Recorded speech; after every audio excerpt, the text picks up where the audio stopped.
Hi, everybody. This is Chris Maloney from Field Hockey Talk, and I have with me my guest today is Rutger Wiese. Now, that's not his real name. His real name is Wiese, but that's how it's pronounced in Dutch. Why don't you say hello, Rutger? Hello, everybody. Thank you for having me, Chris. It's a pleasure. It's a pleasure. Now, you and I first met, I think, back in 2011. I looked at old email threads, and I think that's when we got together because Electric Surge, who many people listening will know, were holding or giving the opportunity for a boys development tournament to happen out in Milford, Pennsylvania. For me, that's far away from where I am. And I think that's the first time we met. I arranged for a young man to come out there, Keeling Pilano. Do you remember Keeling? Yeah, Keeling Pilaro. I do remember, and Sure. I think you're right about that. Yeah, I think that's when it was. Now, just for an introduction, besides us, but if you don't know who Rutger is, he has extensive international and, if you will, national, speaking of the U.S., experience, youth coaching, collegiate coaching, national teams, and he was a very successful player, being involved with 6 national championships back in the Netherlands. Well, I tell you what, Rutger, I'm Five, going Chris. to. I'm Five. sorry, 5. Five. Yeah. Well, I'm trying to, Yeah. you know, um, without talking too much about field hockey, is that a fair introduction besides the 5 versus 6, or is there anything That's else? that's completely fair. All right, very good. So let's have people learn a little bit about you outside of hockey. Tell us about yourself. Yeah. So like you mentioned, I grew up in the Netherlands.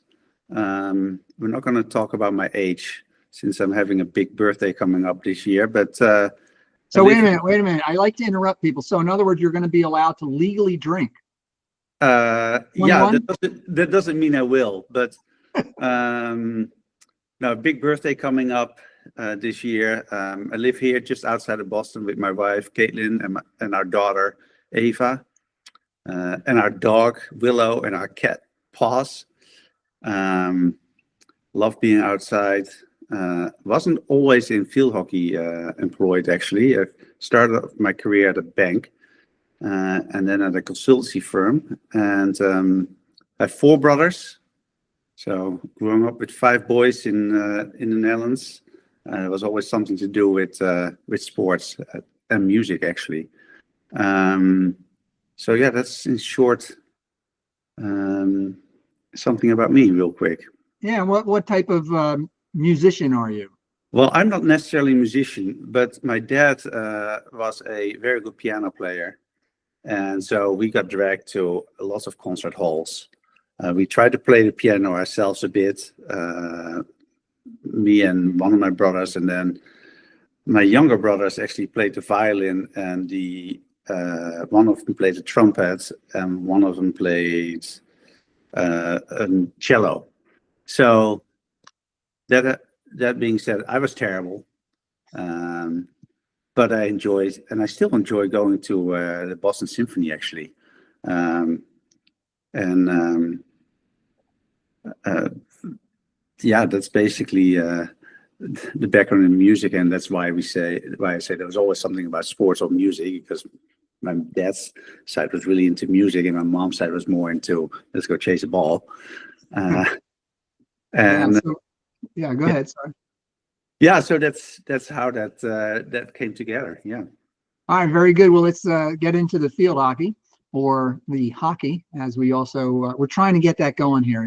yeah, So, um, what are you doing not right now, but basically, what are you doing now? I mean, I know you've coached with the U.S. national team, you've yeah, coached with college teams, you've done yeah, youth development, but what's yeah. going on right now for field Yeah. hockey? So besides that, I've run a club before, but currently I'm actually helping UMass Lowell a couple times per week. Last year, I helped the Japanese women's national team um, prepare for the Asian Games, I think it was. I'm running.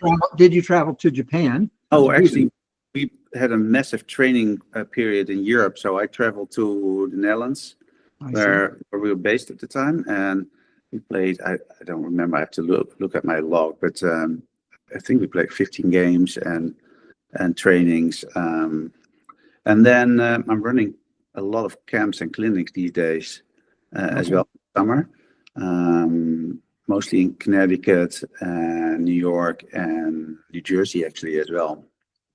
And then also I'm trying to finish my level 5 FIH course as well, which is really about time. And then we'll see what else comes on my path, really. Yeah, so that it's interesting that you mentioned the level 5. Let's call it a certificate. Yeah. Because, and I don't know if it's the same thing in Europe. So maybe we can learn a little bit about some of the differences between Europe and, hockey in the USA in terms of that. But here, I can say, and well, how long have you lived here? Since 2003. So what is that, 21 years? Yeah. Well, it depends. Yeah, about over 20 years. Little over 21 years. Yeah. So, so you've been here long enough to know, to see it, but basically, anybody who wants to can coach. There are no certifications sort of required, and by required, I don't only mean by organizations, but also by parents. So-and-so is offering some training, and so, okay, good. She played in college. My daughter's in high school or middle school. That'd probably be great. Is that culturally the same in Europe or specifically in the Netherlands?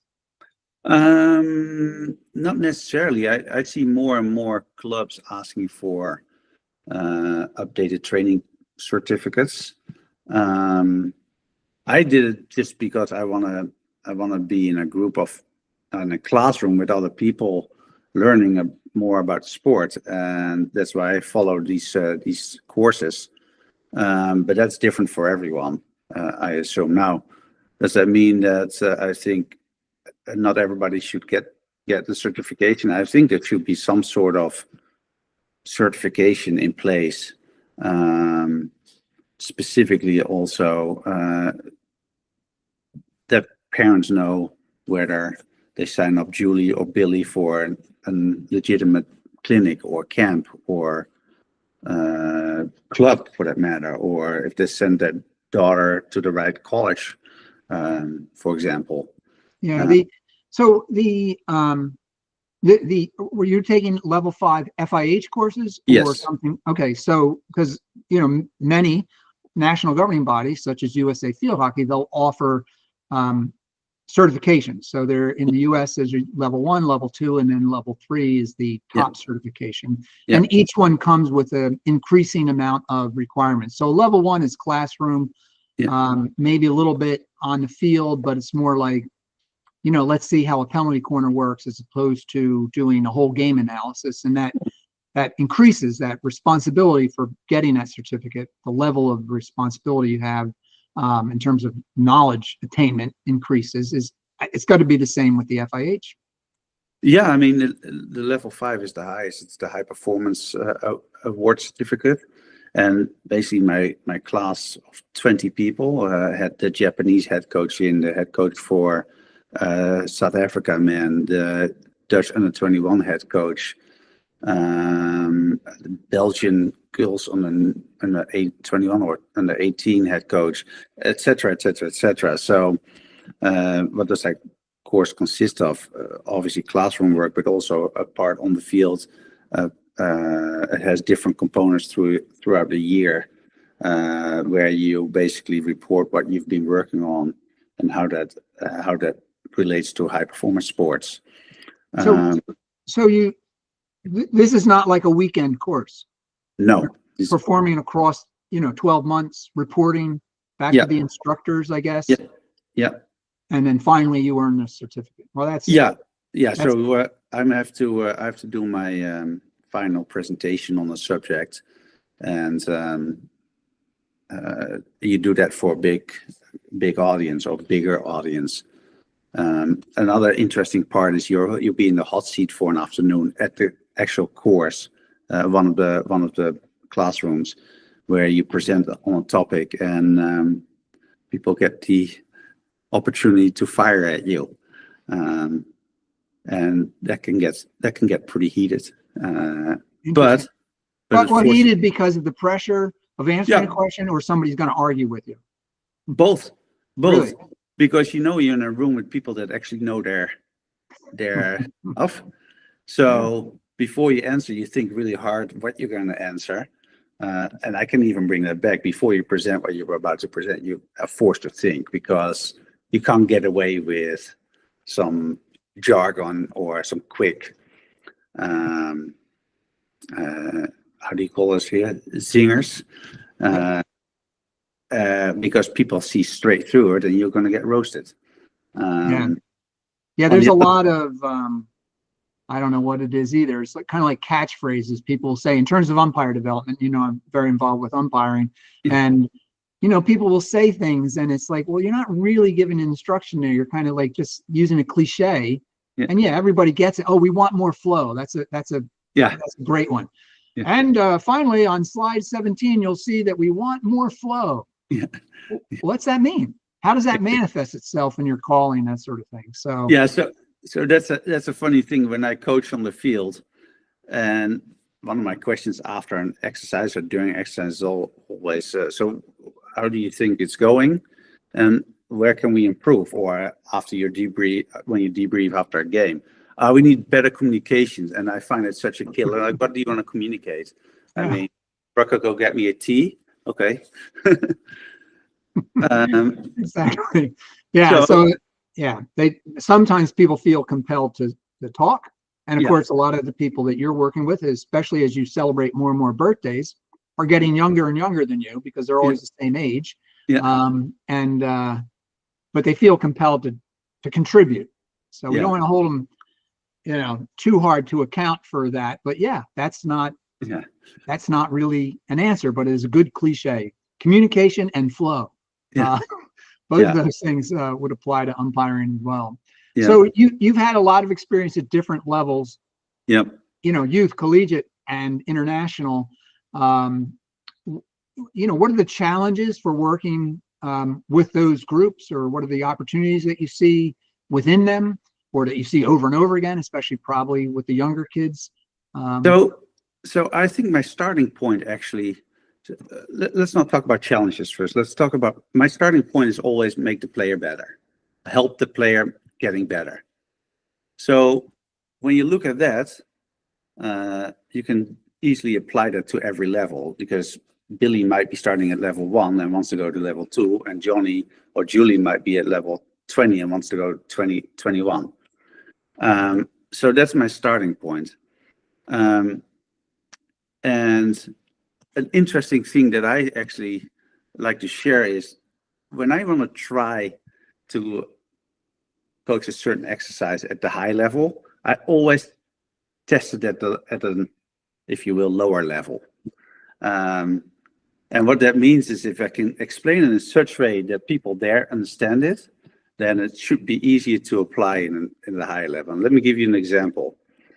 I like the start of a hockey play is always technical skill, in my opinion. Can you trap a ball? Can you pass a ball? Now, there's like 5,000 different ways to teach or to explain how to receive a ball in the backhand. But from an international caliber player, you have to assume that they're already there. But what can you improve in detail? But with a player, let's say at the middle school, they're at the beginning of that cycle, and that forces you as a coach to really look at, okay, where does this go? Where can we improve this? Where can we improve that? What's going well? What little tips can I give? Can I get this kid to figure out herself with just some questions to start trapping the ball on the back end? Now, once you have that figured out and improved on your own explanation, now it's actually very easy to bring that to an higher level player, because you dove so deep into it with the younger kids or with a mid-range level player that you know the subject in and out. The challenge on the higher level becomes, of course, is the exercise challenging enough? What can we build on top of what we're doing already? And the challenge on the other side is how far can we break it down, and at what point can we combine all these things again? And I will say that I, as a coach, do a lot of on intuition with that. And that's, somebody told me once, that's because I used to be a player myself, or an athlete myself, and that's the way I learn. So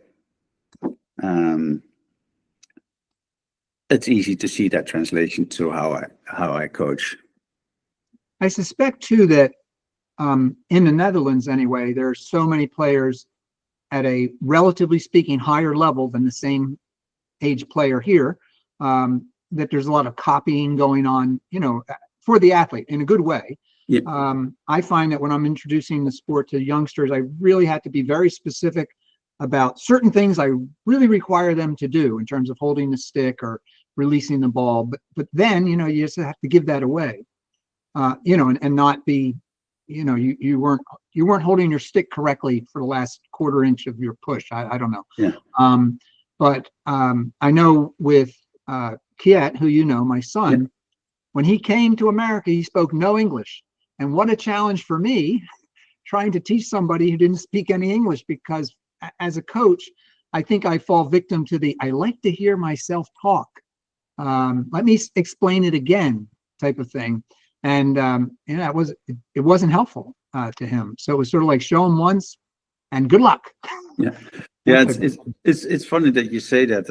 I mean, two things here. So if you look at the Netherlands, yeah, there's a lot more players at a higher level, but also they have access to a field 24/7. So you live in a town anywhere in the Netherlands, and your club has 3 turf fields. Wow. So if you decide on Friday afternoon at 2 p.m. after school, I'm going to go hit some hockey balls, you can do that, and you probably get 4 buddies with you as well. So it's not organized practice, which I actually think is what we're lacking here, unorganized practice. Yeah, and those 4 buddies might have just been there anyway, like as opposed to like you had to bring them up and make a plan. No, you find them on your way to the club, It's and then you go play. And the amount of times that you go play 2v2s or 3v3s or 2v1s or whatever it is, during the times that you didn't even have your own practice, it's incredible. And then on Saturdays, you would always stay after your own game to see if somebody wouldn't show up so that you could pick up another one. And that's, I mean, that's not the case here. So well, in America, we put a fence around the field and Yeah. lock the gates. Yeah. So no one can come in.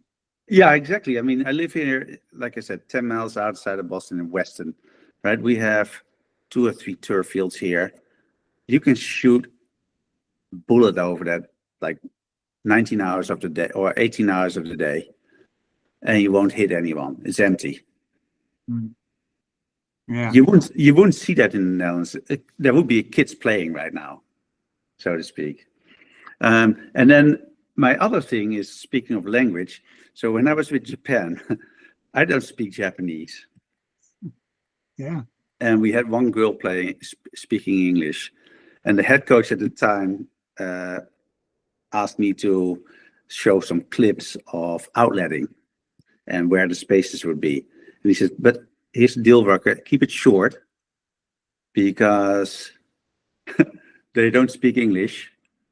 And I want you to just give the idea, and then we can figure out later if they actually got it. So you would show 3 clips, explain 2 minutes per clip, and the meeting would take 40 minutes or 35 minutes.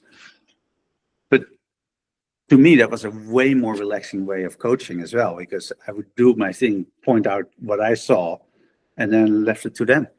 Yeah. And let them take it the next step, as opposed to, like in my case, like I just mentioned, let me repeat that just in case you don't know exactly what you just heard me say.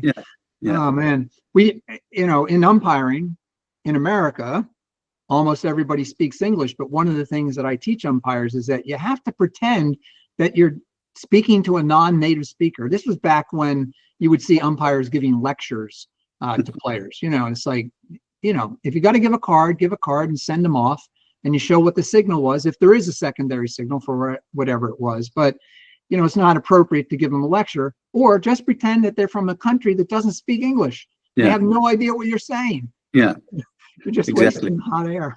Yeah, So, exactly. You mentioned a few things different between the U.S. and Netherlands, and I've brought up some things. What's the difference in coaching, American kids versus kids in the Netherlands, or other aspects of that national change? Yeah, so, I mean, it's been a while that I was in the Netherlands, right? So don't pin me down on this, but I think, the word talking back it sounds unpleasant, but it's easier to have a conversation with a kid in Europe, I would say, during a training. The one thing that I see here with kids is that they easily follow without questioning, well, is this actually the right thing? Or does this work for me? So they don't challenge you, right? Yeah, or don't challenge themselves. I'm like, okay, I'll do this, and then Right. and not questioning, okay, is this really a good idea for the skill I'm trying to master here? And I hate to interrupt, but I obviously enjoy it. But I would say in America, that's probably what basically the kids are taught. Yeah. And a lot of coaches are of the opinion that you do it because I said so. Yeah, exactly. And I don't have time to talk to you about why you do it. That's Yeah. not why we're here. I've seen that. I've seen that. And it's actually, as a coach, makes you really tired because you're constantly at 150% of your own energy level. And it forces you to take every single decision after that as well, for 11 players on the field and I don't know, 6 on the bench, 7 on the bench, which will influence the result in a negative way, in my opinion. But everybody their own style. And then the second part is, you do have to know what questions to ask, obviously, on the field. Who's the you in that statement? The you as a coach, me or any other coach. If you don't know what questions to ask, it's going to be really difficult for somebody to give feedback or receive feedback. In my opinion. So, can you give an example of that, of not knowing and knowing?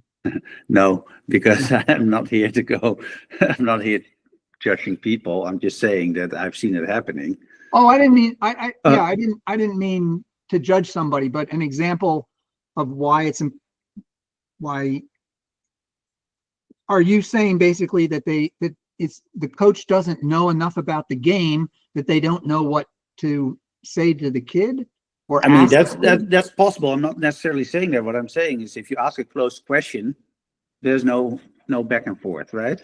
So, for example, I'm teaching you how to trap a ball. I can ask you, what do you think of the grip of your stick? How are you holding your stick? Or was your grip right or wrong? Okay, as opposed to shouting out, your grip is wrong? Yeah, your grip is wrong. And then what? Right, okay.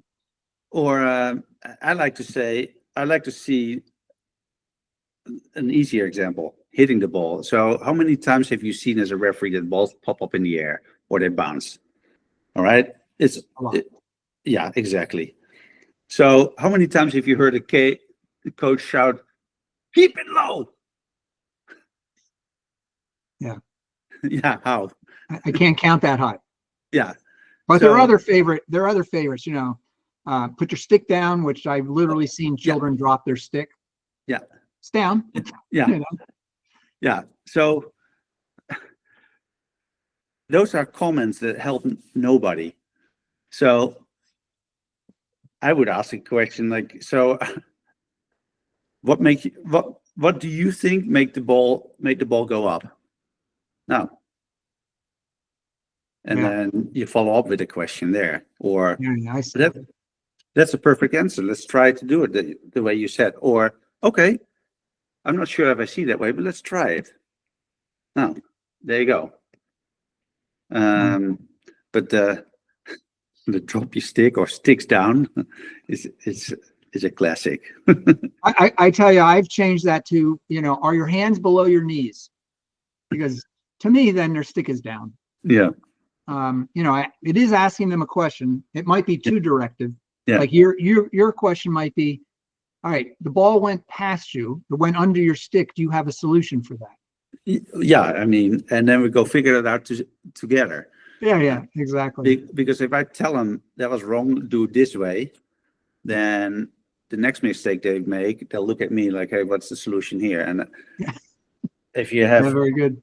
If you have 60 kids in a high school program or 24 in a college program, I mean, 24 kids times 2 minutes at practice, your practice is over and you have not done anything. Yeah, good point. You're touching on coaching philosophy. You want to expand on that generally? You've worked at so many different levels, and you have various skills involved at those levels within those brackets, as it were. What kind of what drives your coaching philosophy that you think helps resonate with the players that allows them to improve? So let's go back a couple of years, if I may, because I made a little change myself over the last, I would say, 6-7 years. I was very much a coach that wanted to have a couple of things under control, but I wasn't aware of that. So I've got the criticism that I could be pretty dominant in a room where I didn't feel that way. So when I took a year off after COVID, I think it was 2021, I realized, okay, what am I going to do next? If I'm going to stay in coaching, what type of coach do I want to be? And I really came to the conclusion that I want to be more of a guide, all right, than somebody constantly making the decision for everybody. Now, what does that mean in my philosophy? So, of course, there's still 4 pillars that I work with, like technique, tactical, physical, and mentally. Those are the areas that I would focus on. And what areas fall under that? I mean, mentally, it's not like, hey, do you have the right shirt on the right socks? It's like, can you be coached? And this counts for staff as well as players. Can you be coached? Can you handle pressure? Can you are you flexible? Are you able to adapt to different situations or adjust to different situations? Physical, I mean, at certain levels that I worked at, but also at the college level, I mean, you have to be fit, otherwise it's going to be a miserable season. And that's easily measurable. Tactics, that's something we can figure out as a team, but do you as a player understand what we're trying to do as a team? We've decided to go full press. Do you as a player understand that tactical part of it? And then the last part is technical. And I mean, for me, every single thing starts with that. I mean, if you can't trap a ball at a certain level, then I don't know how we're going to proceed from there. Right, you can't execute the game plan. No, you can't get a measure of the other things if you can't. Exactly. So if you look at those 4 things, that within those 4 things, I'll put that in a framework, and within that framework we work with those things. And I want the players to lead that part, and I see it as my role to keep everybody within that framework, and that way you can always remind people of, hey, this is what we agreed on. This is the framework we agreed on. Does your actions right here, does that fit that framework? Or is it maybe something that we didn't agree on before? Does that drive your, what you decide to do in practices? In other words, I don't know, I'm doing this drill, or I'm doing this, set play practice. Does it have to fit into one of those categories essentially as part of what you're emphasizing during the practice? Like, for example, we have coaching the game for the podcast, coaching the game, playing the game, umpiring the game, supporting the game, those sort of categories. But if it's outside of that, like how to inflate a soccer ball, all right, it's not going to be on the podcast. I just wonder if your practices are organized around that framework as well. Yeah, of course. I mean, look, I know, let's call it penalty corner practice. I know you don't need to be massively fit for that because you're just standing still for 20 minutes, but you do need the technique. You do need to understand the tactical piece of it. What corner are we playing when we're facing a certain defense? The mental part is the pressure. So how can you build that part into this training? And then, I mean, I guess you could make it a little physical by doing it at the end of the practice when everybody's tired. So, yeah, I mean, those are the areas that you really have to cover. I mean, those are I call them my 4 pillars, and they speak with other entities about coaching their program or running a camp for the school. These are always the things that I bring up. These are the 4 pillars that I work with.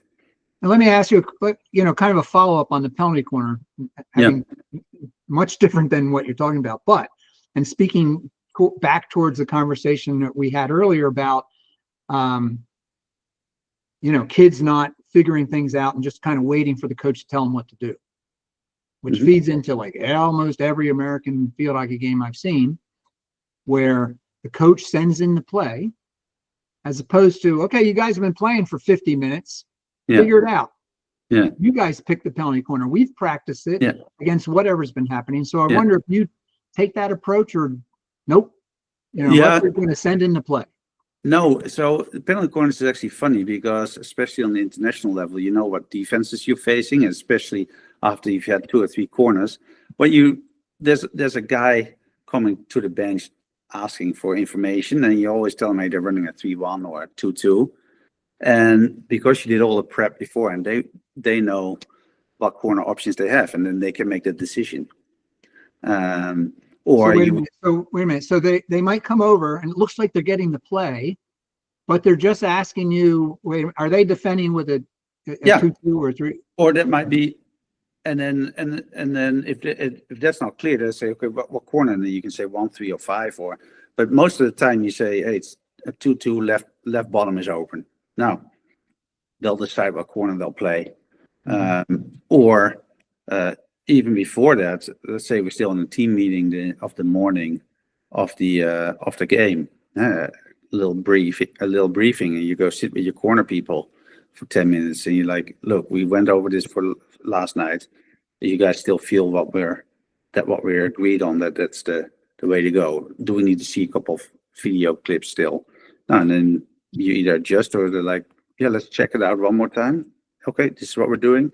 And then the first 2 corners you basically said, and you always keep one in the pocket or 2. Yeah.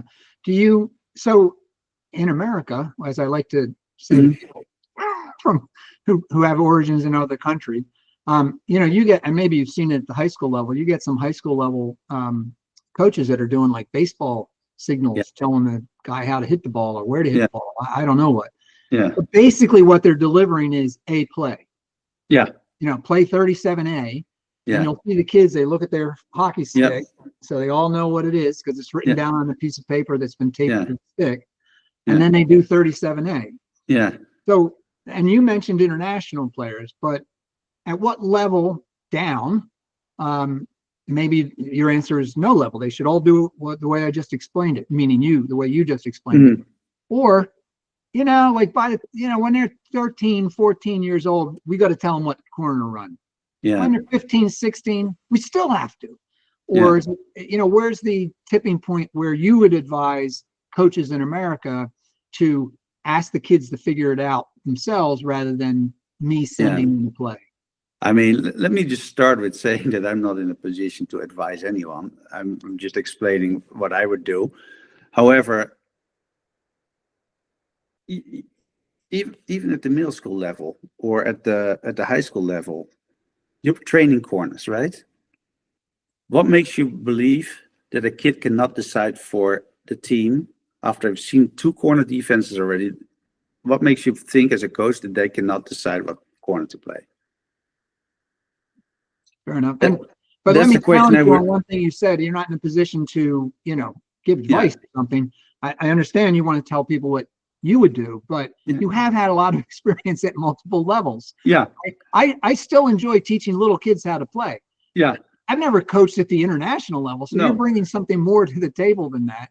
sure, Um, sure, sure. And that's why I'm saying, as a coach, think about what makes you believe that a kid that's 16 years old that you've coached for 3 years cannot make a decision themselves on top of the circle after you train it for 3 years already. right. Well, I think that that's good. Maybe the way we can break that down in terms of advice is to say, all right, first quarter, I'm going to help you out. I'm going to Yeah, give you some penalty corner plays to run, the yeah, coach.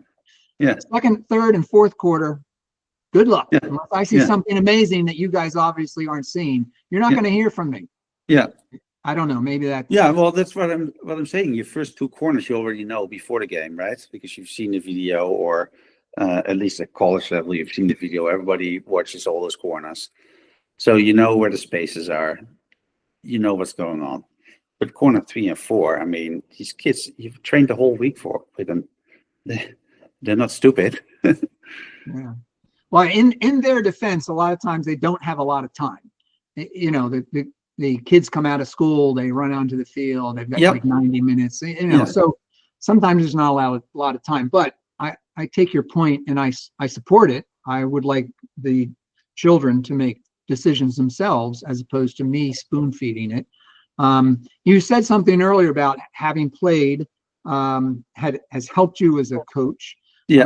Um, I know I have an opinion that it helps umpires who have played to Yeah. be a better umpire. It's not critical, it's not Mhm. absolutely necessary, but it tends to help. Um, as a player who's had a lot of success, how has that specifically helped you as a coach, do you think? I mean, so let me start with saying that you learn something from every coach that you encounter. Sometimes good, sometimes bad. Now, I've been in a very privileged position that I've had a lot of good coaches, like top coaches. I've also worked with some really good coaches. Um, and that alone helped me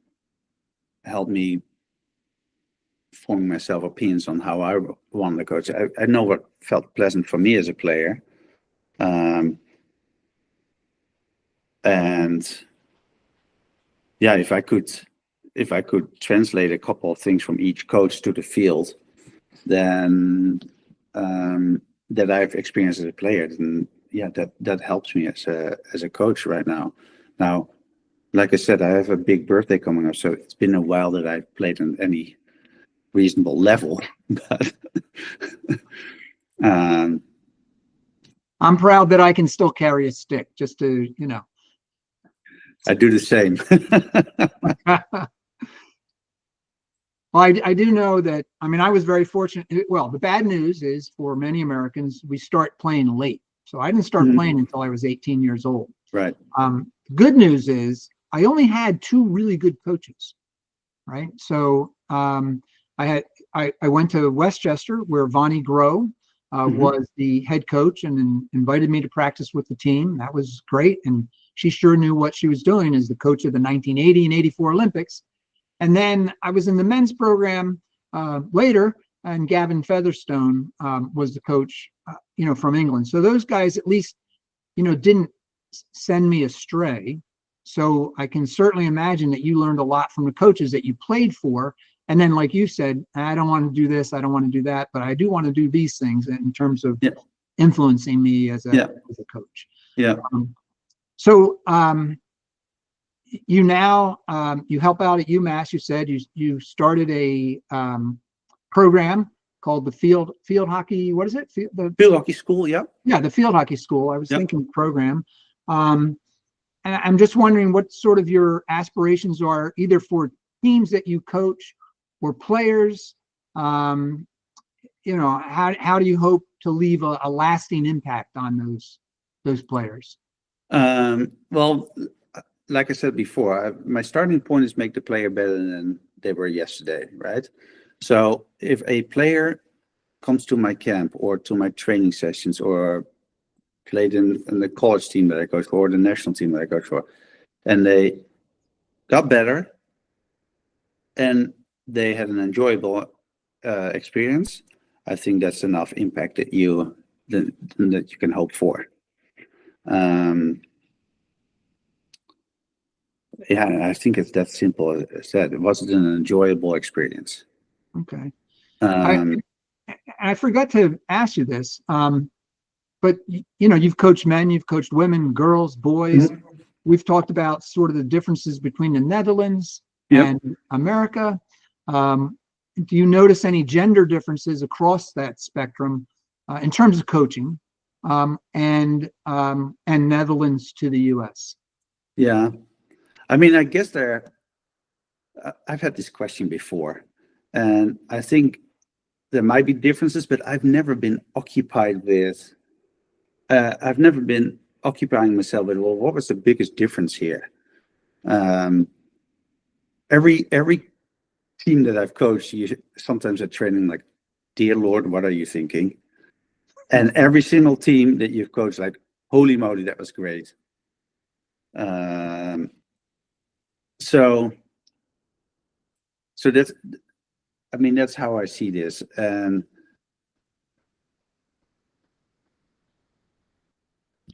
I guess the difference between so when I was with the Team USA, that was a senior team. I coached your son as well in the 18s, I think he was at the time. Yeah. So they were a bit younger, but the senior, they were older guys. They were all done with college or they were working. A couple of younger guys, but when I work with UMass Lowell, those are college age kids. So that's a difference, right? These college kids have all sort of other obligations as well, and their goal is to have a great college experience as well. Where if you're in a national team setting, I mean, the goals are a bit different, obviously, and the expectations are a bit different, I guess. Yeah. So I would see a big difference there. So nothing really gender related. No, I wouldn't say. I don't know what. I'm not really fishing for anything. I just wonder if you've seen it. You know. No, I don't think there is. I mean, look, if you as a coach are open to your players, then it doesn't matter if it's a woman or a man. I think, as long as everybody's comfortable to be in the same room with each other or the same field, in this case. I will say though that when I first came to UMass Lowell, I'd never heard this much swearing on the field. Well, when Kiet was playing lacrosse in high school, I'd never heard so much F-bomb dropping. The coaches, the kids, the umpires. I mean, it was just like, I was just surprised. And it wasn't really like attack mode. No. It was just like you're saying, the language was just different. So I was very surprised at that, just because I don't know. A lot of times I hadn't been exposed to that, especially at the high school level where, that's a no-no. But like they were just having conversations basically. But yeah, I mean, I'd noticed that as well. And I mean, the first time, one of the first practices, somebody hit a ball, or I don't even remember what happened, and this kid says, "F me." Yeah, and I'm standing there like 5 feet away. I'm like, sorry to hear this. Oh my goodness! But at the same time, like you said, it's not attack mode, so it doesn't come from a bad place. I guess that's the modern tough talk or something. I don't know. Yeah. Wow. Well, this has been a very good conversation. I really enjoyed it. I do have, a couple other questions. Is there anything that you can think of that maybe we haven't covered that you'd like to bring up?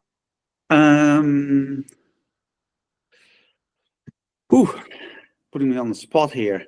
Yeah, and I guess my quaint about that is it's either something for players or Yeah. something for coaches. Well, so I think you got to ask yourself the questions every day. Do I enjoy what I'm doing as a player, but definitely also as a coach? I sometimes see coaches that are being around for 30 years at the same spot. And I'm thinking to myself, do you really enjoy what you're doing? Or are you stuck? Hmm. And that's easy for me to talk like that because I generally don't stay somewhere for six or 10 years.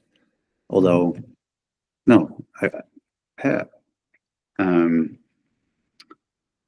But I can't see that somebody at 30 years at the same space, same spot, still brings the same fire as 15 years ago or 20 years ago. I just don't see that.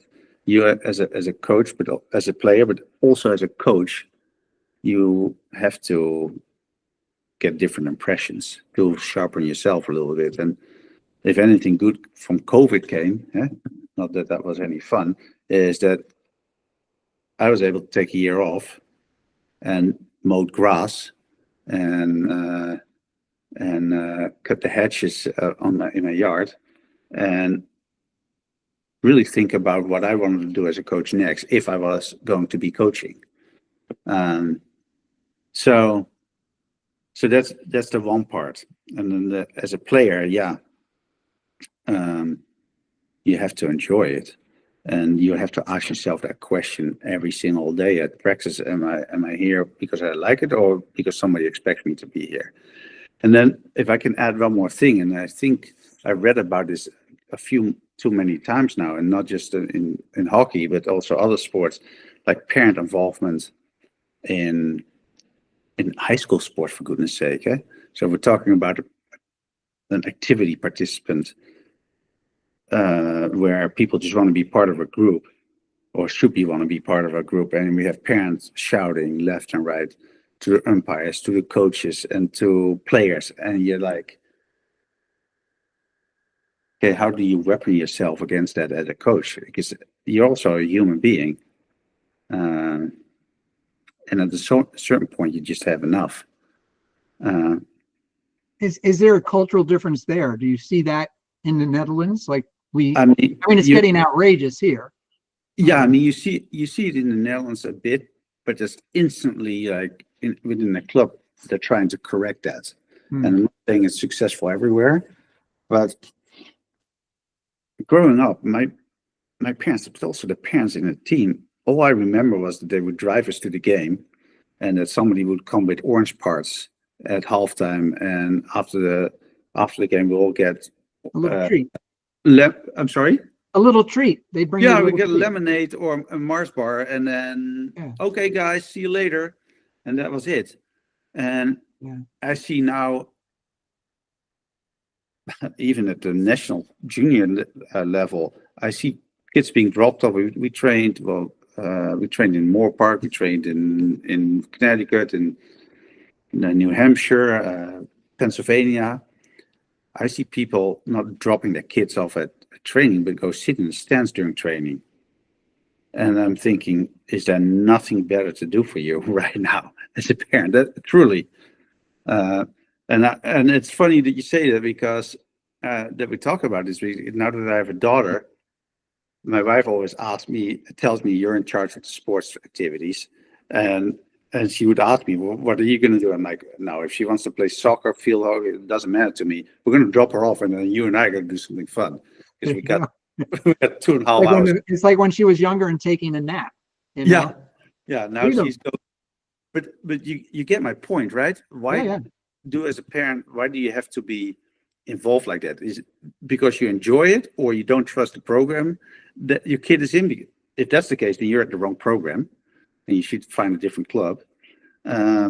Or do you pressure your kid, or do you have other interests behind it? I just don't understand it. And if they say, "Yeah, I just want to see my kid play," well, then come to the match. Yeah, right. Well, let me ask you something kind of as a closing question. What rule in field hockey either drives you crazy or you wish would change, or what rule do you wish was invented? I mean, I don't have anything that any rules that drive me crazy, to be honest. I tell you what drives me crazy. 6 coaches during a game, all with their hands up in the air, shouting at everybody and the referee. And I think one thing that we could do, and I don't know who should administer that or monitor that, but I think if you're a coach, you should be knowing the rules. And that starts with taking a rules test. And not when you're 15 and then the next 40 years, not just every 2 years, just how you take an NCAA test. Or I don't know if there's something similar for high school coaches that they have to do a test. But Well, there is for umpires, but I don't know of one coach who doesn't umpire who's ever taken a rule book, a test. exactly, exactly. There's a joke I'm trying to think of. Oh my goodness, I can't think of it. Something to do with the rule book and the coach not reading it. Something like the umpire. There's a person who's yelling and screaming about the rules, and they've never read the rule book. And so, how do you address that person? What do you say to that person? And the response is, you say, "Hi, coach." It wasn't the best delivery, but the idea is that, I mean, in America anyway, the kids don't have to take a rules test. And as far as I know, there's no organization that is requiring coaches in any state. And that's one of the differences too. I mean, the Netherlands, I know it's a sovereign country, but it's kind of the size of one or more U.S. states. Well, not even one. Yeah, well, you know what I mean? Jersey, maybe New Jersey. But yeah, right. So, but in New Jersey, there's a completely different organization than in Pennsylvania. Yeah. And in Massachusetts, and it just goes on and on. Every place has its own fiefdom, who's in charge of that state. So, and I don't know of any state that requires coaches to take a rules test in any sport. I don't know. I don't know field either. Hockey, if I can just say one other thing, in America, field hockey is not common, right? No. And rules have changed, which have significantly improved the game. But if you played field hockey back when you were in high school, and now you're, out of college and you're young and you've taken a job, and now the school says, well, you need to coach a sport, or you can't really help us here, meaning we're not going to hire you. Yeah. And they say, well, I played field hockey in high school. Well, that might have been, as many as 6 years ago. Could be less if it was just right away. But the game's changed. And the athletes have changed, and the surface has changed, and so there've been a lot of changes. And that coach learned their field hockey from a coach who came before them. Yeah, maybe was there for 50 years, and they learned the game 50 years ago. So really, what they're coaching is a 60, 70-year-old game. Right. But yeah, I agree. I wish coaches had to take a rules exam. Yeah, I'll give you 2 interesting things as well. Then. I don't know if that's still the case, but when I first came to America, there was a different set of rules for high school, different set of rules for the club system, different set of rules for the college, and then internationally. That hasn't changed.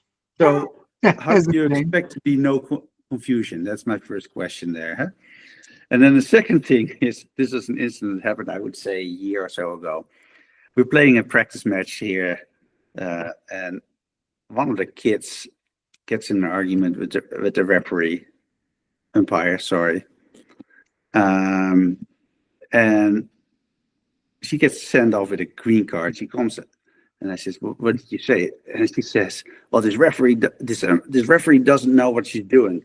I said, listen, she was playing for the US at the 2012 Olympics. She knows the game. And the kid looks at me.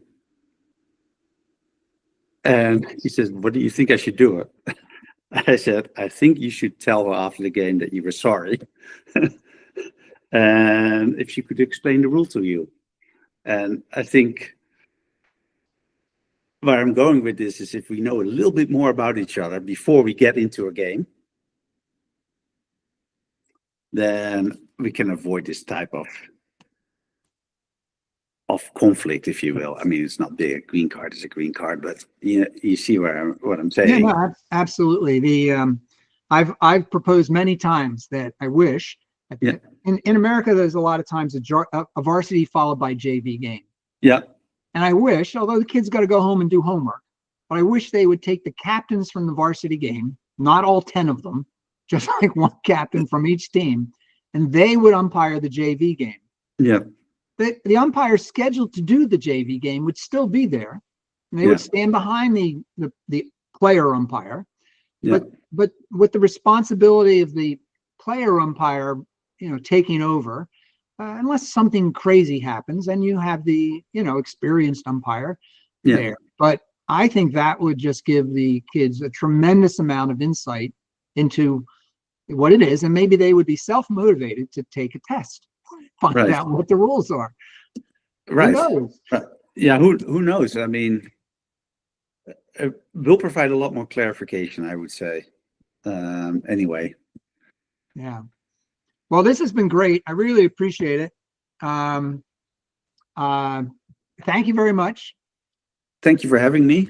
And thank you, everybody who is listening or watching, for being here.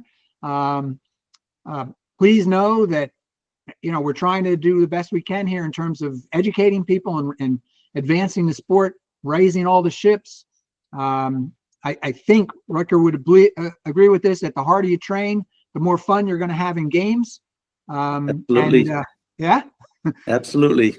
Yeah, there you go. And a final pitch for you can get Field Hockey Talk merch at merch.fieldhockeytalk.com. Thanks a lot, everybody.